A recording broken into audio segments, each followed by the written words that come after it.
Hey everybody, it looks like Chat GPT-5 just dropped. Today's the 9th of August, 2025. I'm Connor MacIvor. If you want to join the community, all you have to do is go to santaclaritaai.com, and there you'll be able to join, and we can have many discussions. It's a private community, invite only, so you have to be a real estate agent here in our vicinity or a local business owner, but that's where we will shed some light on what's happening in artificial intelligence, everything AI, and the things that you can do to implement it better in your business. I'm not talking about replacing people. I'm merely talking about using it to enhance the business operations you currently have. And of course, if we all had an extra couple hours a day, because AI is making it more simple for us with better content, with better items, then of course we would have more time to prospect and of course grow our business and potentially expand our base and all these other things. So it's very, very important. So what's the newest development here in the AI space? It's GPT-5. That's, if you're not familiar, Chat GPT. It's by OpenAI. If you haven't been using any of the models yet, definitely it's probably time that you might explore those. And if you're going in kicking and screaming, saying, well, I'm never going to ascribe to that world, unfortunately, I believe you're going to be overrun by the people that will. And it's very simple. We have created, as human beings, we've created something that is smarter than us in most realms. In fact, it's basically like having a PhD level assistant. GPT-5 is a fantastic addition to this because there's not as many buttons you have to switch on anymore. Basically, you just put in your prompt and it takes it from there. Prompt being your inquiry or your question. One of the things that you shouldn't do, and this is some training that I implement at santaclaritaai.com, one of the things you shouldn't do is use it as a Google search. Now you can, of course, but ultimately you should look at it more as an assistant, a partner in your business or your strategy or whatever it is you're looking for. In fact, I have it a lot of time look at some of the items and documents I'm preparing to send to other people, be it clients, people in the real estate process, people that are signing on for my AI agency, wanting to answer questions. A lot of times I will answer them, but tune it up a little bit with using AI. I don't believe that makes me worse at anything. I actually believes it enhances the product that I produce for people. And I think they much more appreciate me just taking that little bit extra time instead of winging it sometimes. The first thing to do, though, is, of course, either you have the free account in GPT-5. From what I understand, it is going to be free, probably for a limited use. But over that, then you have the $20 a month. And of course, you have that $200 a month. I believe it's the Pro plan or the Ultra plan. Most of the other systems have those different types of levels. As a real estate agent or local business owner, you can basically just ask it the question as to what you might want to start looking for. Basically, where is your business now? I'm Connor MacIvor. I have Santa Clarita OpenHouses.com. I'm known as Connor with Honor. I'm a local agent, have been. And then I just give it the story, just basically a story about who and what I am. Then from that point, I'll say, what are the things that I can implement over the next 7 days to increase my findability or people searching for my particular business or product? How can I make that better? And then they'll fire off with something, read it carefully. They took the time to produce it, look at it and read it carefully and say, well, can you expand on it? Or that really doesn't sound like what I want. Can you give me some other options? Can you give me 5 other things I can do? Can you explore it maybe more? Can you look at the other people that I might be in competition with online and see what they're doing? And if they have more traffic, what are they putting in their videos? What are the items that they're talking about? So you can very much approach it that way, whether you type it in the keyboard or you speak with it on the microphone. Either way, you'll be able to have that done. And I find I'm still having difficulty breaking away from the keyboard, getting into the microphone, but I'm adjusting. I'm adjusting to it. So now it's probably going to start being a lot easier. I just have to practice with it, talking with it. And it seems like I'm able to convey a lot more thought to it by speaking versus typing. So that's something to consider when you start to use these models. Maybe you should speak with it and then see what it produces. Now, one of the disconnects I find is, especially when I'm using the the iPhone model, or you might have an Android, you can pick it up on there as well, is the fact that a lot of times it just responds in voice, but I want to see documents, I want to see text, so I'll ask it to please, whatever you're going to speak to me, make sure you include giving it to me in text form. So I also have that. And I believe the model's probably going to adjust and just start doing that naturally. But as long as you're having a conversation with it, it's not bad to kind of brainstorm and figure things out. Also, ask it to challenge you. You can ask it to teach you. You can ask it to train you. You can ask it to make you better at certain things. Maybe you want it to assume the role of being a real estate seller. That might be difficult to deal with. Maybe it's a real estate seller that has a lot of experience selling real estate and they're looking for that agent.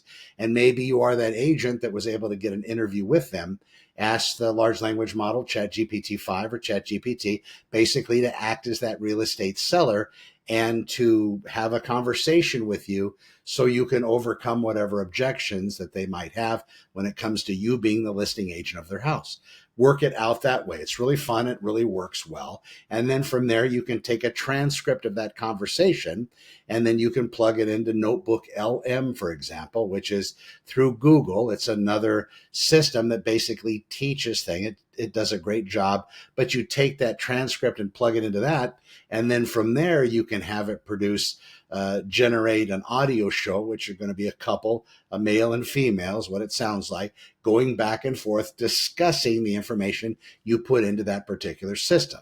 And then you can listen to it again. So it's basically going to be two people talking about that interview that took place between you and a real estate seller. And I use that for a lot of other things as well. That's part of the training that I give people with regard to AI. There's nothing like learning again, and there's nothing like being able to wrap your mind around these different things, including objections in real estate, if that happens to be your market, what to look out for, the best ways to answer. And definitely objections today are much different than they were when I started real estate in 98. And if you've been in the business that long or longer, you'll appreciate what I'm saying. It's not the same.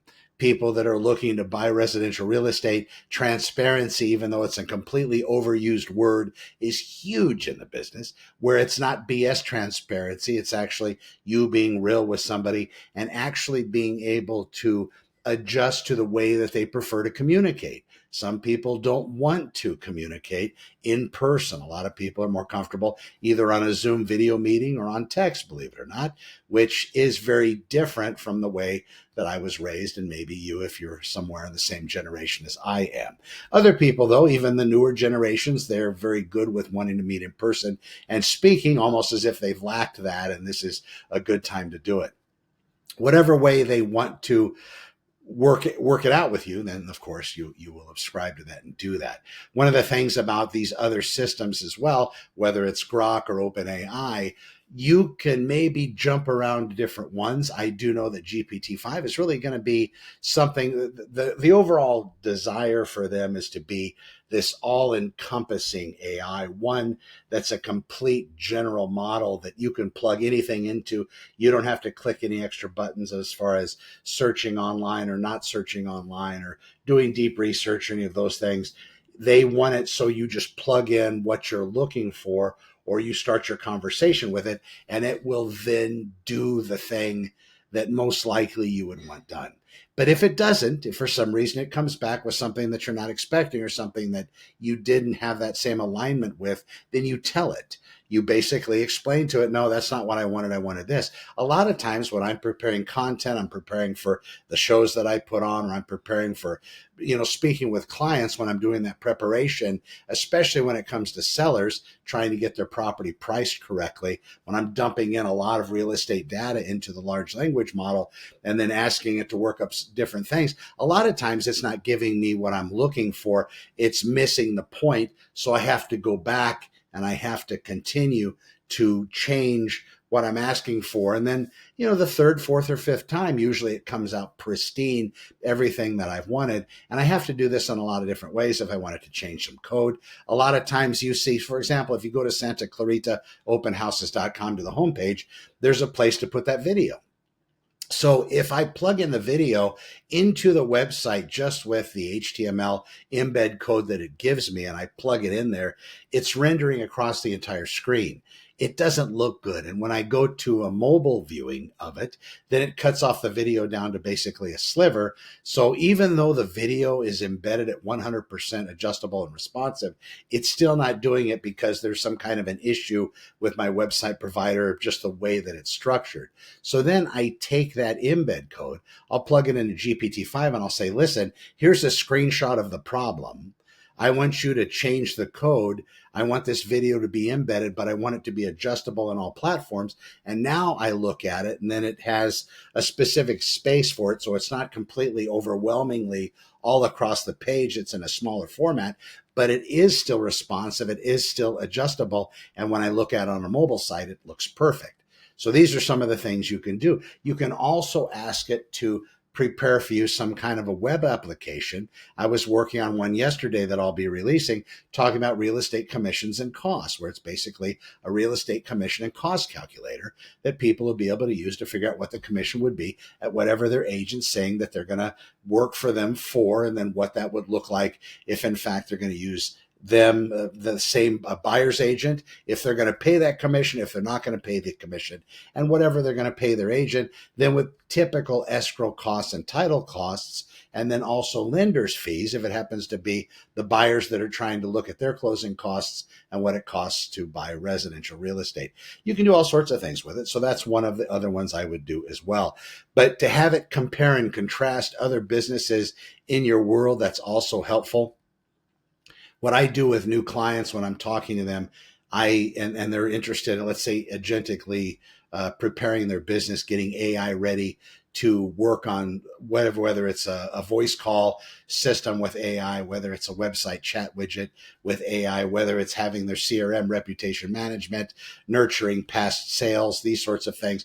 Whatever it happens to be, we have to get together beforehand and have a discussion about where they want it to go. So if somebody just wants to put an AI chatbot on their phone number, that's fine. But what do you want the chatbot to do? Do you want it to be ingrained with answers to questions like FAQs, which is huge? Then it's going to be able to answer a lot of those questions beforehand. But then ultimately, what's the goal? Is the goal to have it schedule an appointment with somebody, or is the goal to have it pull their information, or is the goal to have it do both? Get all the information and then get a calendar out to them so they can schedule an appointment to speak with you, your business, or whatever it is, to take it the next step. So we have to have programming guidelines in our eyes, in my brain, so we know how to best build these things out. And that's what it's like dealing with AI. You want to prepare it, and then it does a great job at prompting you as to maybe giving you a better outcome than you expected, or maybe giving you different alignment statistics than where you actually wanted it to go. Maybe your particular alignment was just get you to this place, but then it says, well, have you ever thought of this? Because you could ask it, please suggest other options. Please let me know where I'm missing. What am I missing? Is there something that I can also do? In fact, a lot of times after I'm having it prompt me to maybe teach me something or give me some kind of content for the next month, it might come back and say, would you like the next week planned out with scripts and the way that you're going to be formatting these videos? Would you like the next month? Would you like me to create thumbnail examples of what would be the best for this particular type of business or this particular place that you're going? And then, yes, you can have it do all of that. In addition, you can have it give you particular image descriptions as well. So if you happen to go into ChatGPT-5 and you give it content from a video such as this, which is exactly what I'll do. I'll take this video that I'm preparing on Loom. I'll pull the transcript. I'll copy it. I'll plug it into ChatGPT-5 in a GPT that I created to do real estate content. It'll take all of this verbiage and it'll then basically put together a blog post. And from that information, after I go through it and read it, it's going to hyperlink to other basic articles that have to do with what I'm talking about in the sitemap that I've given it. Then it's going to give me comma separated keywords and tags that I ask it to do in the programming step. And then it's also going to give me a video description so that I can take that video description and plug that in back into ChatGPT-5 and ask it to make me not a video description, an image description. So I plug that back into ChatGPT ChatGPT-5 and it gives me the image. So then I have that. Then a lot of times I'll take that same image, I'll throw it into Canva, and I'll do an overlay of me, a still of me sitting in front of it or sitting on top of it, removing my background. I'll just shoot that here, just kind of an upper body photo of me having some reaction or some excitement or whatever it may be, because those thumbnails with real human beings that are panicked or excited, they happen to get a higher click-through rate. So I know that, so I'll put that in there as well. It's not about spam. It's just about putting out things that people want to click on. Then hopefully, like your business, they'll see you and they'll say, oh my gosh, I really like them. Well, next time I need a roofer, next time I need a plumber, next time I need an electrician, I'll definitely call him because he's doing this kind of content. It doesn't take long. Once you get your system in place, and keep it nimble, but once we talk about whatever that system happens to be, then posting is very easy. It just takes just a couple clicks to produce the content. And then from there, you can take that content and have AI pull it apart. You can make shorts from it. You can then make sure that it's designed from an SEO, which search engine optimization standpoint, and also an AEO, answer engine optimization standpoint, which now is more in line with the results that you're going to see on ChatGPT and Grok and these others when you're asking it questions as if it were Google. And a lot of people are still searching that way. If you have the proper AEO strategy, the way that your blog post is put together, your social media posts, YouTube descriptions and titles, these sorts of things, then you're going to start showing up when people are typing in these types of queries into the large language models, the AI, the ChatGPTs, the Groks, all of these Anthropics and so on. You're going to then start to see your face, your video show up if you're doing informational stuff. Maybe it's about electricity. Maybe it's about plumbing. Maybe you found something that was totally substandard. Those are great things to film for your content. And then when you have the agentic wrapper around it where you're able to start to get it posted, then hey, have AI attend to any of the clicks, any of the DMs, any of the future inquiries, put them into a CRM or a database for you, and then completely follow up with them. Then you have a complete business. So basically you've taken your business, you put your business in a box. So as long as you take care of that and keep it together, at some point, if you're looking for a ejection strategy to jump out of it and do something else, you already have a preformed business that basically you can just sell to somebody else. They can come in, just like in real estate, we'll sell our client list whenever we're going to get out of the business, but most of them are formatted horribly. They're basically just a CSV file of stuff that's not organized, not put together. So that's why whether you're an old agent or new agent, whether you're going to be escaping in a year, you got the next 50 to work, you should have your CRM put together, something that's put together in such a way that it's able to be attended to. Whether it's your CRM that's doing it or somebody else's, something that you could transfer for money to somebody else at some point. So that's thinking a little bit future, but I think that's important to at least wrap your mind around. And that's why just having that connection point in that CRM is just vastly important for anybody's business, whether you're a plumber, electrician, roofer. You get that client base, you've attended to them for so long. When Jack's jumping out of the business and Johnny's jumping in and they're buying your database from you, again, you have a very sellable product and they're going to be able to purchase a business that's going to earn them X amount of dollars every single year. All right, everybody. Thanks for watching this. I will see you in the next one. Again, SantaClaritaAI.com.